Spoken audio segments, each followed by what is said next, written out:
Hello everybody, my name is Rin. Welcome back to my channel. Today we unfortunately return to one of the worst pieces of media I've ever had the misfortune of consuming.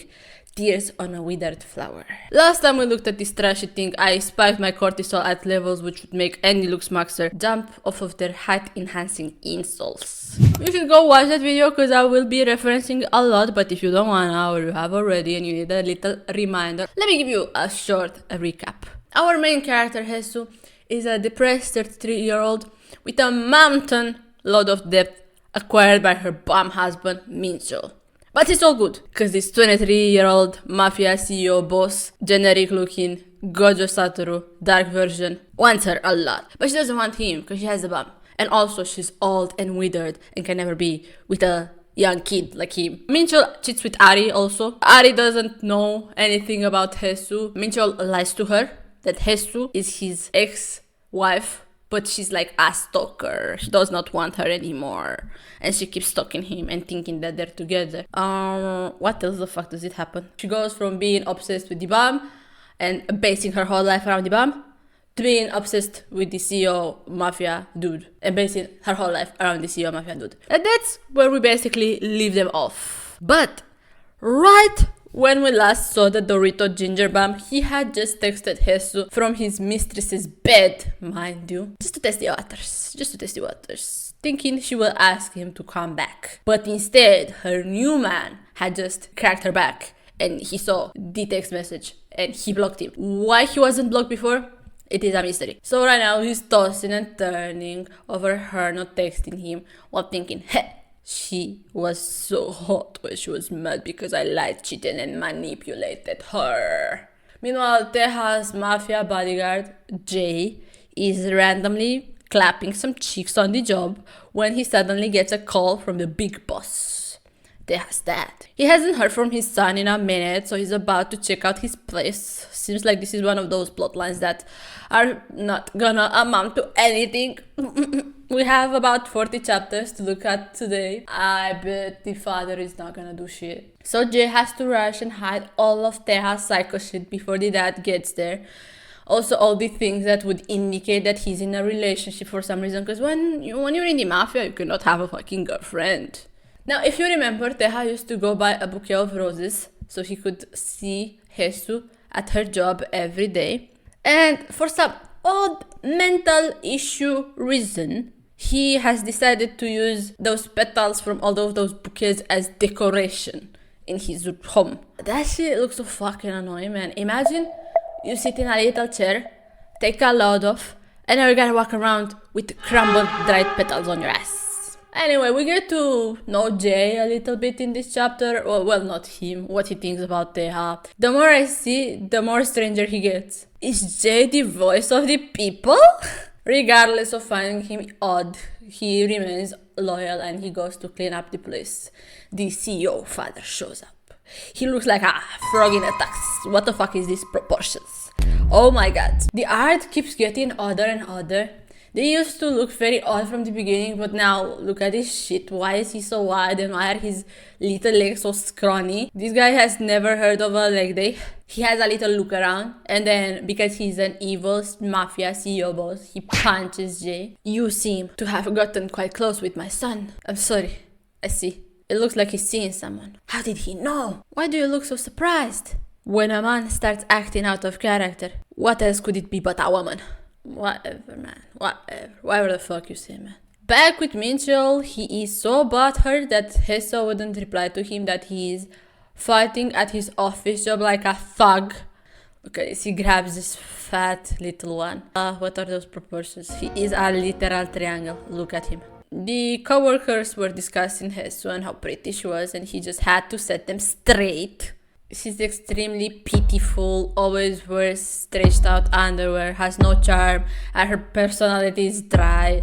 What the hell could be attractive about that kind of woman? He just couldn't comprehend other men being attracted to the doll-faced, sexed-up YN. She only knows her husband. She doesn't even know how to look at anyone else. Ugh. A withered flower dying in someone else's grip. Boring until the end. I'm more than enough.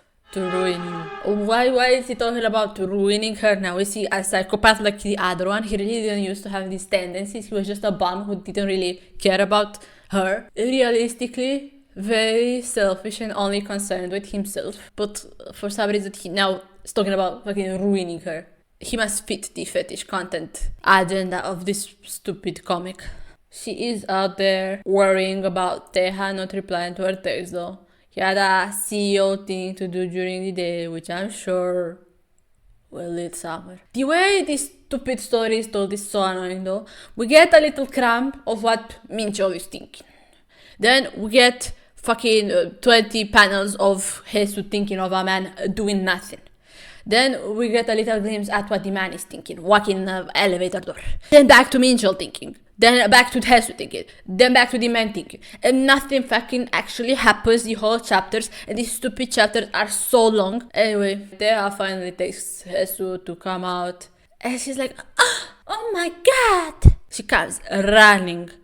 My heart starts racing violently fast. I'm falling apart for you, even though I know it will end in tears. An unfamiliar scent. He smells like some other bitch. But I'm sure this shit will lead nowhere. It is probably a fucking secretary that hangs around him or something. And she'll worry about this stupid extra scent on him for 20 chapters from now on. And she will also never raise the question to him. It's so annoying, you know, like he just gives her a little crumb of attention and she's learned nothing from her dilly-dallying with the ex-husband. She does not have any little thought of making herself independent and making her existence not revolve around a man. This story is about her gaining independence from a toxic man, only to immediately get obsessed with another. Apparently he came over because his urges, guys. Was it because I was so busy? I kept trying to suppress the urges that continued to claw and twist inside of me. Those rising urges driving me mad over and over again. But I couldn't. But then he leaves. He's like, no, I'll see you later. Just wanted to give a little kiss and have a dark thought. Because he's a dark thought. And she's like, what is this feeling? Is it embarrassment? Disappointment? Not even a promise of tomorrow, just later. Such a vague promise. It's a first. You being the one to push me away first. That's especially new to me. She lunges at him and gives him a little hickey. And she's like, guys, these proportions do not look so fucked. A very, very hourglass thing, but it's not so fucked. Like she's got big boobs, but they don't look like a medical emergency. Oh no, I'm sorry. We're back. We're so back. But the CEO mafia has so much foresight, and he foresees that the bomb cannot stay away for long. So he asks Jay to watch the X, and sure enough, the bomb cannot wait any longer for Hester to text him. So he gets into a little fight with Ari, and the poor girl does not know anything.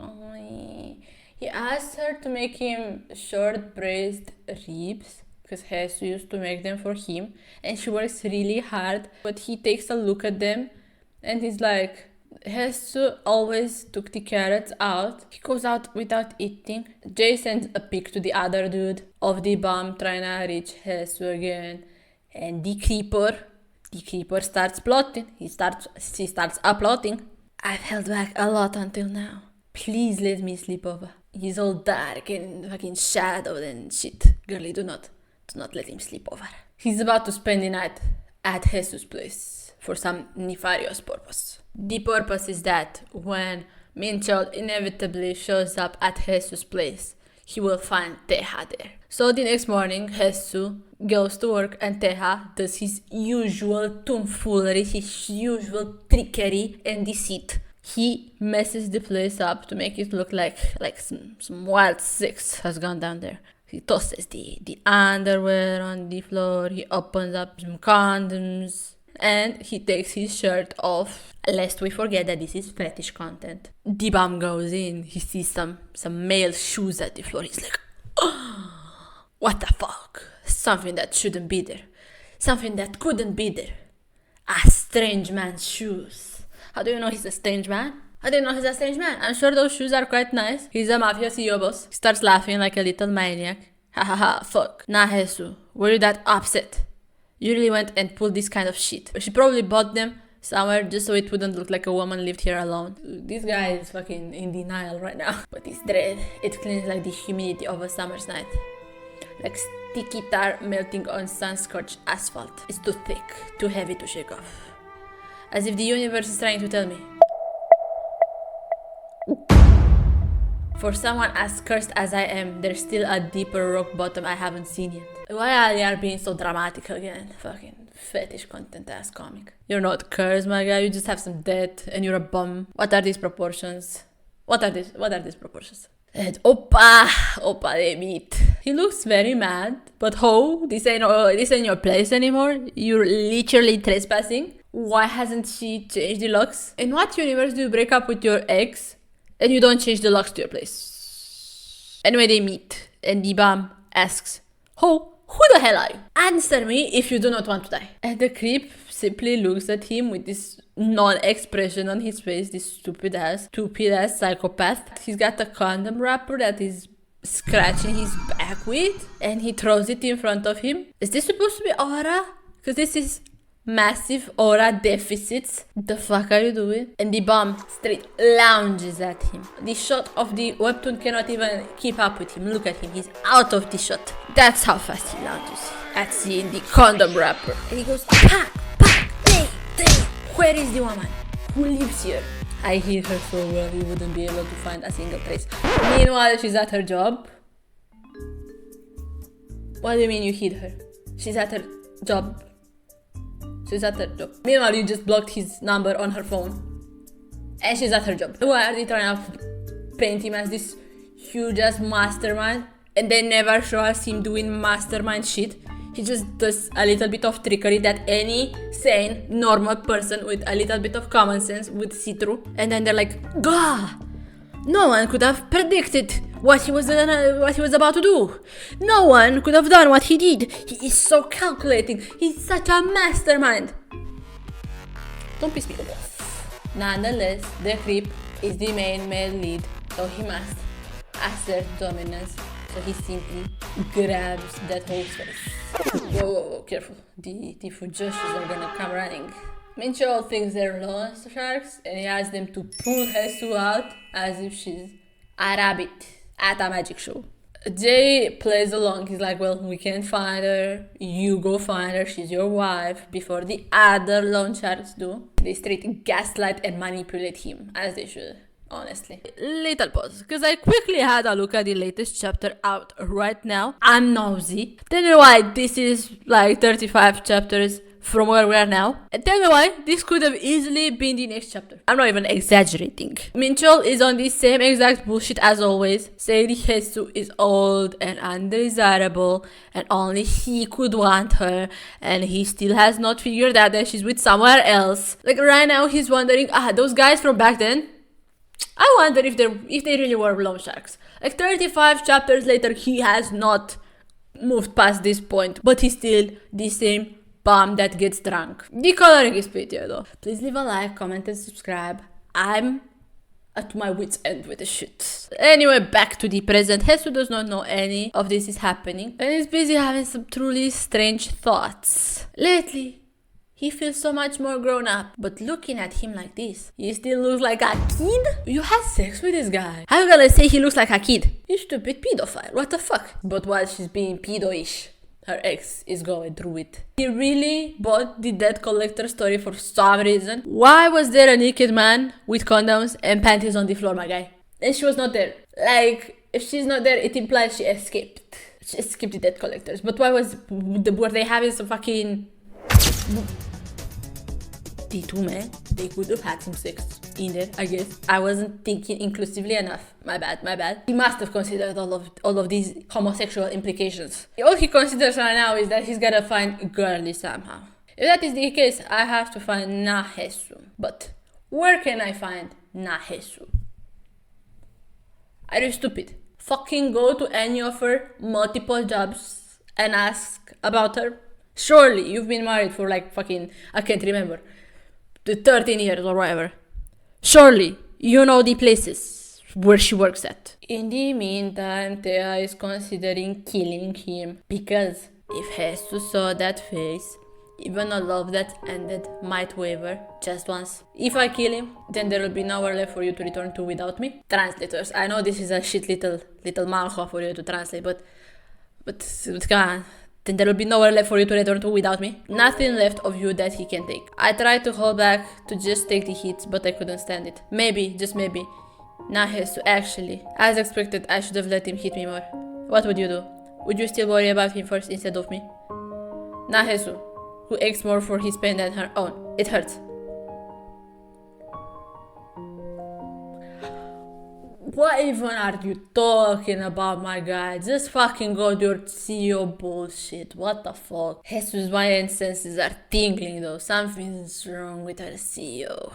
So she rushes back home and she finds it in disarray. Put a pin in that though. Put a pin in that though. Because the pacing of this comic is so horrendous that now the webtoon wants us to see Minchol forcibly kissing Ari to shut her up for the fucking 5th time, at least. If you don't remember in the previous video, this used to be a very recurring theme. Whenever she would have anything to say, he would just shove his tongue down her throat to shut her up. And he keeps doing it. And for some reason, she keeps allowing it. I really feel bad for her because she's so cute. She's so bright.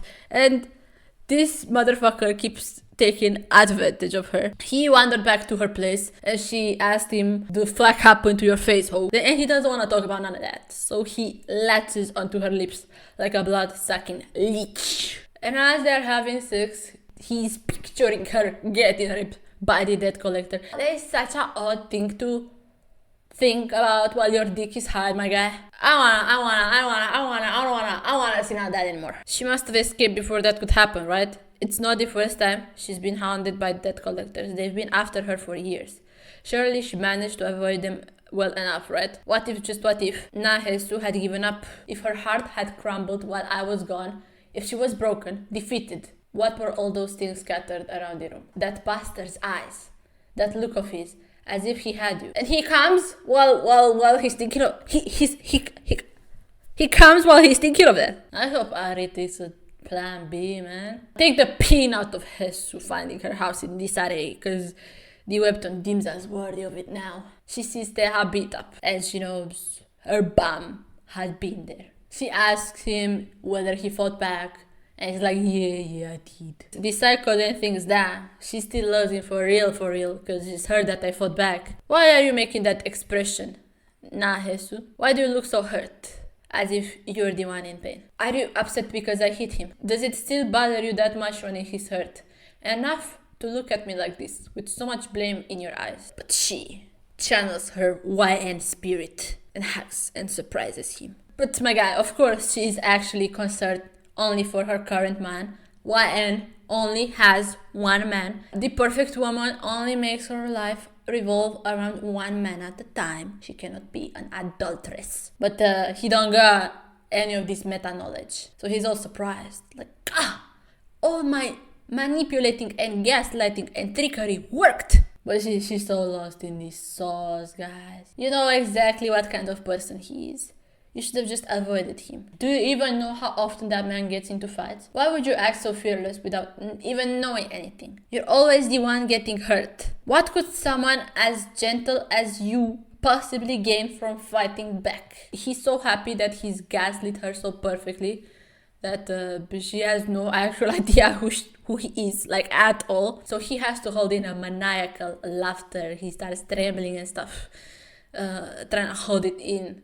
But she's like, his shoulders are trembling. Are you crying? Does it hurt that much? He's like, yes, it hurts. He suddenly started yelling at me. I was so scared. She's like, shit, not my CEO. She's like, it's all my fault. I won't let something like that happen again. Let's put some medicine on first. He starts having sex with her. She's like, if we don't treat it, it will leave a scar. Seriously, you doing this in the middle of getting scolded. You're really worse than a dog. Why do you keep scolding him? He's a grown man. He's not your child. It's like, it's a relief to be a dog. It hurts. My lips are torn. And the inside of my mouth is cut. Please lick it. They fucking and shit, but never mind that. Mincho looks like the ape titan in this pan. What the fuck? Some whack ass proportions, man. The next morning, she still needs to be seen as virginal and innocent and inexperienced. Even though they've been fucking for a while, she gets embarrassed when he starts changing in front of her. You've seen his dick. Why would you get embarrassed? She's like, what do you think? I'm some kind of perv. You think I want to watch you get dressed? Well, he finishes with that and he does his tie, but then he thinks of an opportunity. He will pretend that he doesn't know how to do his tie, so she can do it for him. He acts like a kid also. He's like, I'm almost done, but I'm still not very good at this. So she starts tying his tie for him, but he's freaked out of his mind. So he's like, tighten it a bit more, please. I know the fans of this shit. She's like, nah, fuck this. She walks away from him. Hell yeah. And also the evil older brother has resolved to find his brother's girlfriend for nefarious reasons that surely will come to pass. I kind of like this guy more, honestly. Just for the simple fact that he's against Teha. This guy is very flawed, but he's a little more interesting than Teha. Teha is nothing. His character is nothing. We're told about him that he's this smart, calculating guy, but he never does anything that's smart or calculating. But this guy, he's made to be kind of a goofy womanizer who is afraid that his illegitimate younger brother will snatch everything from him, his inheritance and stuff. So he acts goofy and shit. And he actually acts the way we're told he is supposed to act. So he's a more compelling character. I do like his character a little bit. Like, don't get me wrong. Don't get me wrong. It's all bad. He has no flavor or structure either. But like, compared to nothing, he's better. What are these proportions on the little chibi? God damn, they cannot spend a panel without her being fucking sexy. She cannot be a chibi without being sexy. But Tesu is out and about, and all of a sudden she gets followed by a creep. Not her creep, mind you, this one is ugly. Why is he staring at me so intently? He asks for her number. I apologize if I made you uncomfortable. I didn't mean anything bad by it. I happened to see you on the street and you're just so incredibly pretty. I'm usually not the type of person to ask this, but could I possibly ask for your number? And she's like, nah, I'm sorry. Please leave me alone. But he persists. He's like, he grabs her hand and he's like, don't be like that. Don't be like that. I'm really not a weirdo or anything. Famous weirdo saying words. So she finds her inner power bestowed upon her by her CEO to start telling this man off. It's like, normally in a situation like this, my body would freeze up. Where on earth did I find the courage? It was something I couldn't understand. Was it because the sound of your low voice suddenly came to mind? I said no! Listen! I'm an old lady who's already been married and divorced, so compliments like that mean nothing to me. And I don't care whether you work at a good company or not. I'm seeing someone who's much better than you. He's way younger than you, and he's way more handsome. Of course, she's gonna make it about her man. She's having a little moment of courage, but it's all about her man. It was from her man, and now it's about her man. She's now glazing her man. And in the cringiest, most predictable twist of the century, as she's glazing him, he shows up behind her, talking about, you heard her. And then he tells Jesus, she's sorry, it was cool, saving you and all, but I gotta get back to my CEO work. And she's like, shit, what is your work? It's like, just some random company. She's been here before, guys. She understands the shifty behavior. She's like, he's got some other hope. So she's skedaddled out of there. But the CEO wanted some more wine time. So he goes and beats up the creep a little. And then he returns to her in heat. I've endured for a long time only to burn my tongue on what I've longed to savor. And ended up pathetically wounded. Can't unlearn what you know. You can't return to before you knew. Shouldn't you be at the company? He's like, please, tell me not to go. I want you. The one who would ruin me. Please tell me to stay the night. How would she ruin him? She's just like an ordinary lady. Sure, she's pretty and all, but like she will uplift you by all things that we've seen. It seems to be the case that she's a lady who uplifts men and fucks herself over in the process. You will be fine. You will be fine, my boy. Maybe your obsession with her will ruin you, but that's not her fault, is it? We have a sex chapter. Obviously, the next chapter is a sex chapter. I won't bore you with it, but at one point she's like, it makes me wanna punish him. His dominatrix confirmed. Next chapter. Hopefully it's not sex again. Damn, they're still fucking the next chapter. Because of you, it still feels like my stomach is full. That's a bit of an odd way to put it. It is a bit of an odd way to put it.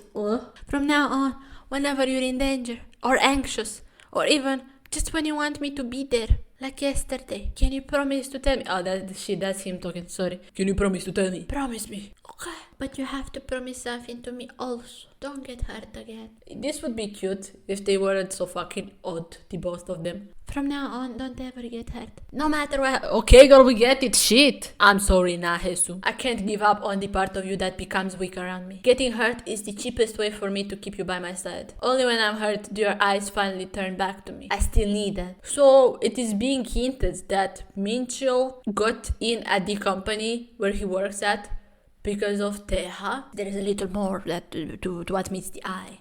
Teha actually orchestrated this from long ago. He somehow, for some reason, made this guy have a job. Guys, what if we just read until chapter 70? Nothing is happening. Nothing is happening. Please, release me! Hesu is on some bullshit again. She thinks he's a gigolo. He's also on some bullshit. He started fucking buying wedding rings for some reason. And Ari is buying a pregnancy test.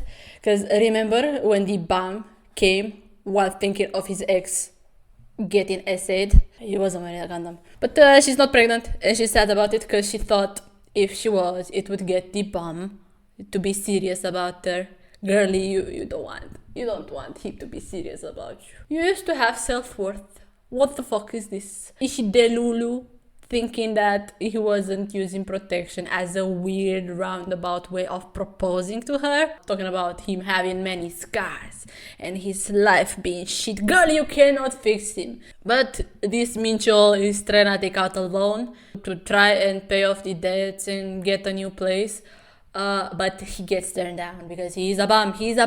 And this causes him to send us on a multiple chapter backstory arc where we find out that he actually used to be good at school, but he gave all of that up. He gave up taking his exams to go live with Hesu, who was getting beat by his dad at home. But this makes no sense in it, because like why can you not take your exams just because you're moving in a new place? He is reportedly good at school. He didn't even need to study and all that. He was a genius or whatever. Why do you need to not go to your exams and fuck up your future? Like, what did he think? This supposedly actually smart character, what did he think was gonna happen? Not taking his exams. For no reason, mind you. Because, like, also, he had his own place that he was living in alone because he was an orphan. And they sometimes live together there. Why did he need to get a new place for her to live with him when he already had his own place?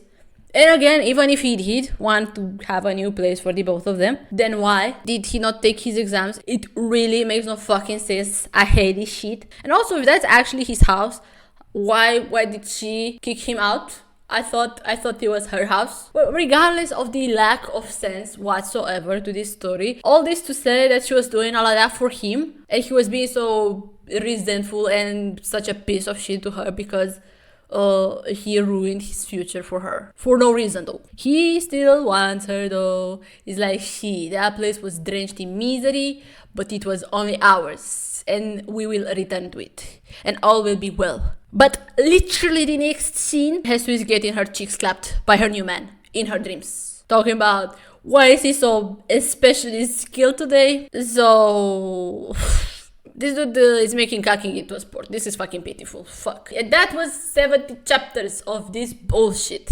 I took a quick gander upon the chapters we have left. The most interesting thing that I found out is that the older brother's name is Tehi.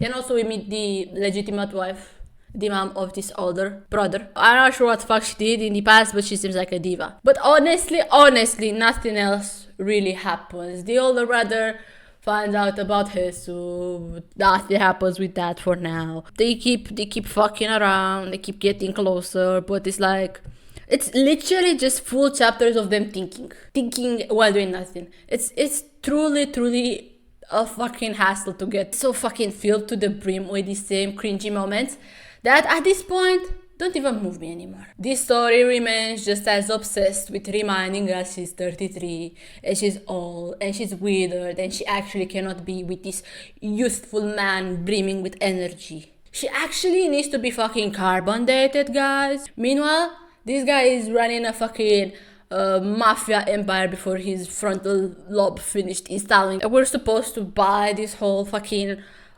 weird ass dynamic of him being younger and more childlike in his demeanor and appearance to her, while she's also still virginal and innocent herself. Even though he was a virgin before her, he's much more experienced in bed and he fucking takes her to a sex shop and she loses her shit when she sees a dildo at 33. Like, this story could have been about independence, about healing.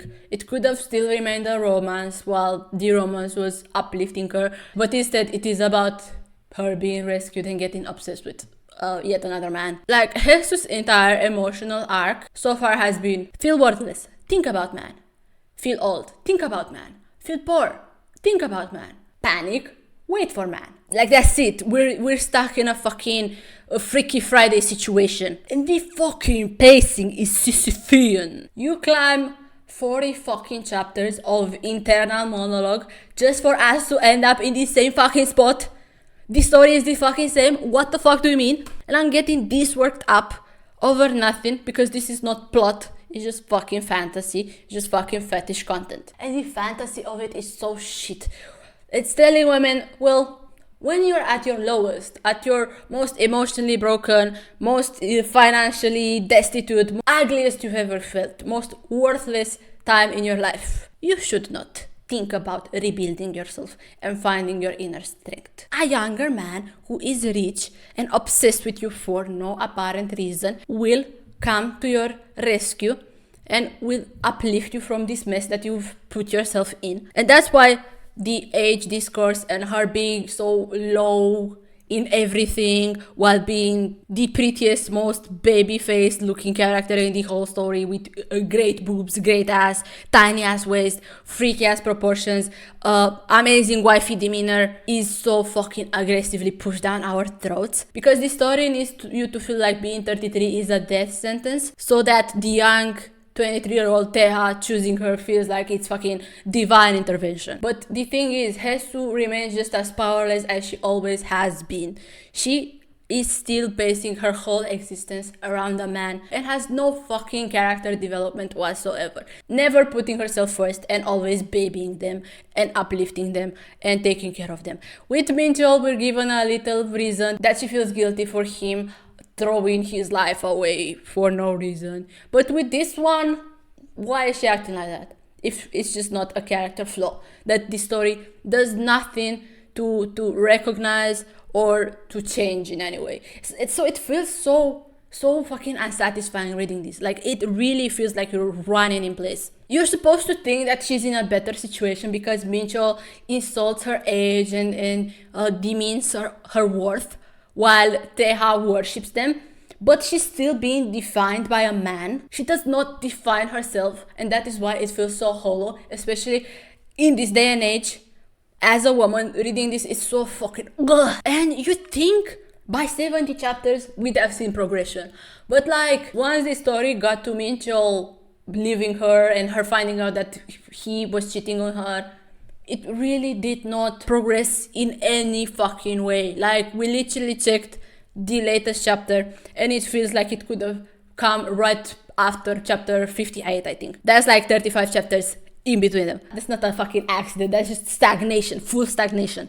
It's so annoying that this story just wastes the time of its readers. She is still at 33, very young, so that it plays on these narratives of the discarded woman being chosen, the withered flower being plucked once again, the older woman being preferred over younger options. It's setting us back so many years. And you know, the fantasy, okay, you can have it, I guess, but it's so much more harmful when that fantasy replaces actual emotional growth of the character. The whole empowerment is her being picked by another man that is younger, therefore better. What's the problem with being 33? I don't get it. Every single character is stuck being the same character that they were at the beginning of the story, and that's why the story feels so fucking lackluster. It's such a chore to read, like such a fucking I cannot read another chapter.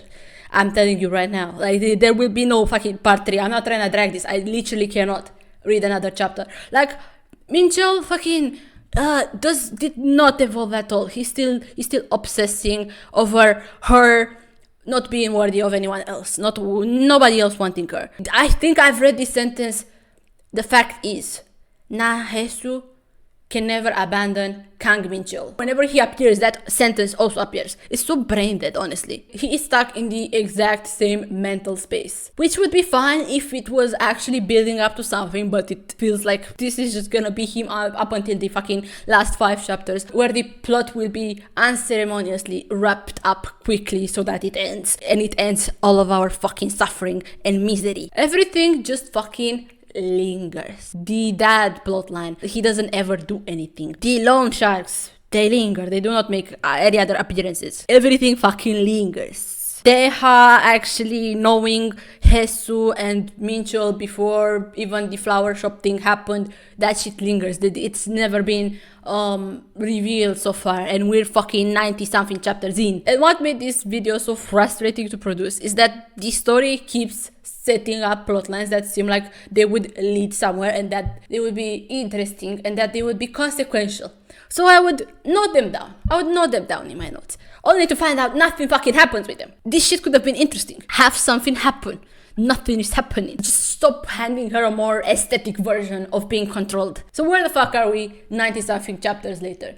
The ex is still spiraling. The mafia CEO Prince is still plotting, as Hesu is still wondering if she's worthy of being loved at the ripe old age of 33. Maybe by chapter 200 she will change the fucking locks. Those are my 2 last cents for this story. I have nothing new to say because nothing else happened in this shitty ass story. I will leave this video purely because people kept asking, and I like giving you guys what you guys want, even at the cost of my peace. Like, comment, and subscribe. Also, check out my Patreon. Hype this video. There is this new thing on YouTube that's called hyping. Hype it. Give it a little love.